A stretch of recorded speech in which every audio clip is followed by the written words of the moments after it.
Hello anh em, chào mừng anh em quay trở lại với series tất tần tật một cây nào đó, một con gì đó hay một loài nào đó. Hôm nay tôi sẽ review anh em một con loài có thể gọi là kiệt tác trong quá trình tiến hóa về ngụy trang cũng như là cơ chế vận động.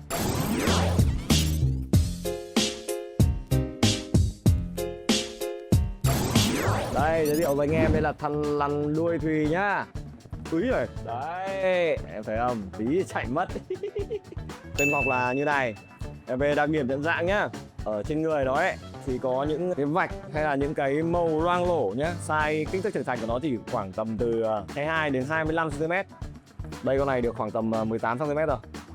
Đây con này là cũng con là gọi là đạt kích thước trưởng thành thôi. Đấy, thêm nữa đặc điểm nhận dạng là có hai cái màng này ở bên hông ấy. Là sao, là khi gặp kẻ thù trong môi trường tự nhiên, ví dụ như chim này, ví dụ như rắn này, thì chúng có thể là giang cái màng đấy ra giống con sóc bay ấy, giang cái màng ấy ra và truyền từ cây này sang cây khác. Đây này anh em, thêm nữa là đuôi là có các răng cưa để khi chúng truyền cành ấy là tác dụng như một cái bánh lái để chúng chỉnh hướng nhé. Nó cũng xòe cả cái da ở bên hông ra để lựa, nó gọi là để lựa. Thì như ba loài gecko khác thì chúng có thể bỏ lại đuôi, cái đuôi mọc lên sẽ không giống đuôi cũ, nhưng mà đấy là một cái phản xạ trong tập tính của nó thôi. Đây, thêm một đặc điểm nhận dạng nữa là trên bàn chân, bàn tay có những màng da để chúng tăng cái tiết diện bám dính và tăng khả năng bay, khả năng kéo dài thời gian bay ấy. Đấy, cứ căng ra là bay thôi, cứ thế là bay thôi. Đây, lên đây rồi. Nói chung là cũng khá là thân thiện với con người, nhưng mà anh em nhớ là hạn chế không bắt bế. Chạy vào đách rồi. Đây. Anh em hạn chế không bắt bế nhá. Con này nuôi chủ yếu là để theo dõi cái hành vi săn mồi và cái hành vi lẩn trốn. Nói đến môi trường sống ở ngoài tự nhiên nhá, thì đây là một loài phân bố chủ yếu ở Việt Nam, Thái Lan và Malaysia. Nó là khí hậu Đông Nam Á nhá. Đây là loài thằn lằn sống chủ yếu trên cây và chúng ta chỉ nhìn thấy chúng ở dưới mặt đất khi mà chúng gặp sự cố nhá. Ví dụ là bị con rắn hay là con chim nó đuổi ấy, thì bố cháu nó sẽ bay từ cây nọ sang cây kia và đôi khi là bị rơi đất, là chúng ta chỉ nhìn thấy dưới đất khi mà chúng gặp sự cố thôi. Cái tập tính của con này ấy thì chúng là loài săn đêm nhá. Nhưng ban ngày ấy chúng sẽ bám sát vào thân cây, chúng bành hết tất cả những cái diềm này, bành ra, chân tay bành hết ra, áp sát vào thân cây để làm mờ cái bóng đổ. Đấy.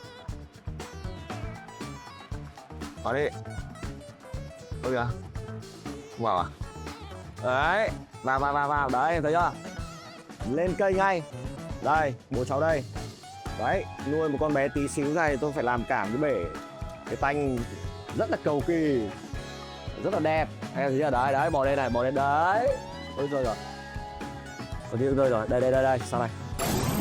Bình thường ấy, như anh em biết rằng là cái con chêm ấy nó đổi màu theo cái cảm xúc hay là đổi màu theo cái môi trường mà nó đứng để nó săn mồi. Thì cái con khỉ này, con thằn lằn đuôi thùy này của chúng ta là nó lại ngụy trang bằng cách là bằng hình học chứ không phải bằng màu sắc nhé. Ngụy trang bằng hình học nói không sao nhá, ngụy trang bằng hình học có nghĩa là đây là một bậc thầy trong kỹ thuật là xóa bóng đổ. Trong tự nhiên ấy thì cái bóng đổ dưới cơ thể là cái thứ tố cáo con vật nhất, nhưng mà đây các đặc điểm của con thằn lằn đuôi thùy này thì ở các dọc sườn của chúng sẽ không chỉ để lượn mà chúng có thể áp sát vào thân cây. Các đặc điểm da này sẽ trải phẳng da, lấp đầy khoảng trống giữa cơ thể và vỏ cây. Anh em thấy hay không?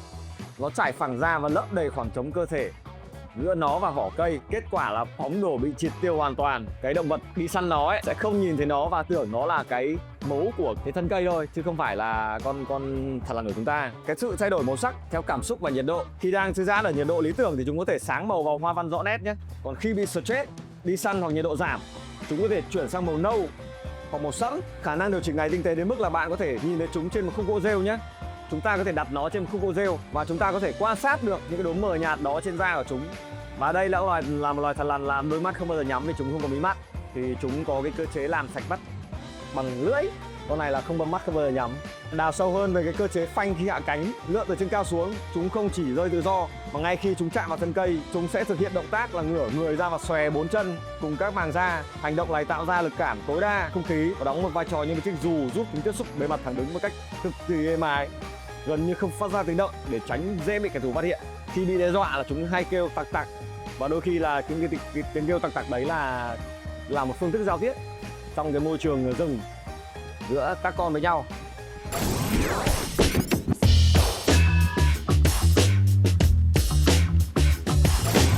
Trong môi trường nuôi nhốt ấy thì cách thức chăm sóc của chúng ta thì vẫn như mọi khi thôi. Chúng ta cần phải liên quan đến nhiệt độ, độ ẩm, ánh sáng. Ở đây thì tôi sẽ dùng một cái đèn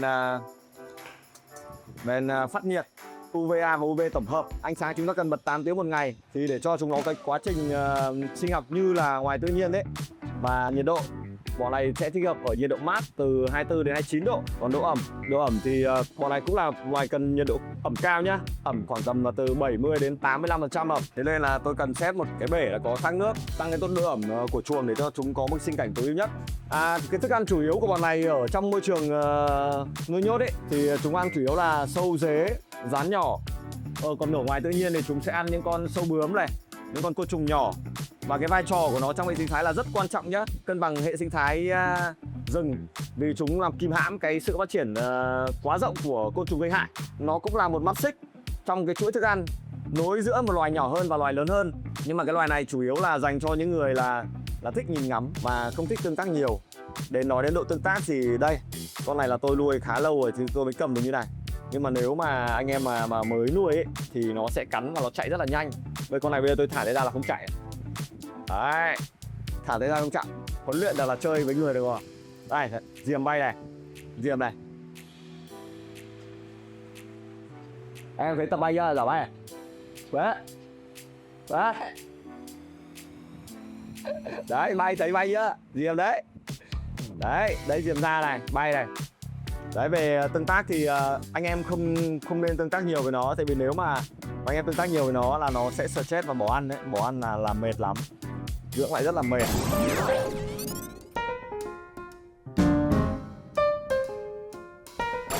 Cái phần cuối cùng là ai cũng mong ngóng và đón chờ đây. Đây là phần là sinh sản nhé. Sinh sản vào này thì cũng không có gì là quá khó khi mà anh em đã có một cái môi trường sống, setup môi trường sống nó tối ưu như thế này rồi thì chúng ta không cần thiết là phải suy nghĩ nhiều về cái về sinh sản. Tại vì con này nếu mà nó có một môi trường ổn định ấy, chúng sẽ tự động sinh sản. Và anh em nhớ trong quá trình chăn nuôi ấy, thì vẫn phải bổ sung vitamin và canxi nhé. Vẫn phải bổ sung vitamin và canxi một tuần khoảng đôi 3 lần. Khi đến mùa sinh sản ấy thì thường con này sẽ sinh sản vào đầu xuân. Thì anh em ghép cặp cho chúng. Thì thường thì con đực sẽ rơi vào tầm từ 1 năm đến 1 năm rưỡi là có thể sinh sản được rồi. Và con cái cũng tầm đó, cũng khá là xen nhau. Khi đến mùa sinh sản thì thường sẽ vào đầu xuân nhá. Anh em sẽ kìm 2 con cặp đực cái. Và cách phân biệt đực cái thì ở đây thì nó cũng như là Leopard Echo thôi. Thì ở dưới cái lỗ huyệt này, nếu mà là con đực ấy thì nó sẽ có 2 cái viên bi. Anh em nhìn thấy luôn, 2 viên bi ở dưới cái lỗ huyệt. Còn nếu mà con nào không có thì là con cái. Đấy, khi chúng ta ghép cặp với nhau đây, đây là 2 chuồng tôi sẽ nuôi một con đực và một con cái. Một đực và một cái. Thì sau khi mà chúng đã đạt đến độ tuổi sinh sản khoảng 1 năm đến 1 năm rưỡi ấy, thì anh em là thả chung vào với nhau. Thả chung với nhau thì chúng sẽ giao phối với nhau.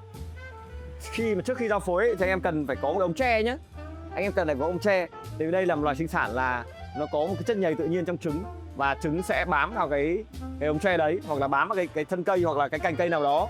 Khi mà nhiệt độ ổn định thích hợp, sau khoảng 40 đến 60 ngày thì con cái sẽ đẻ ra 2 trứng.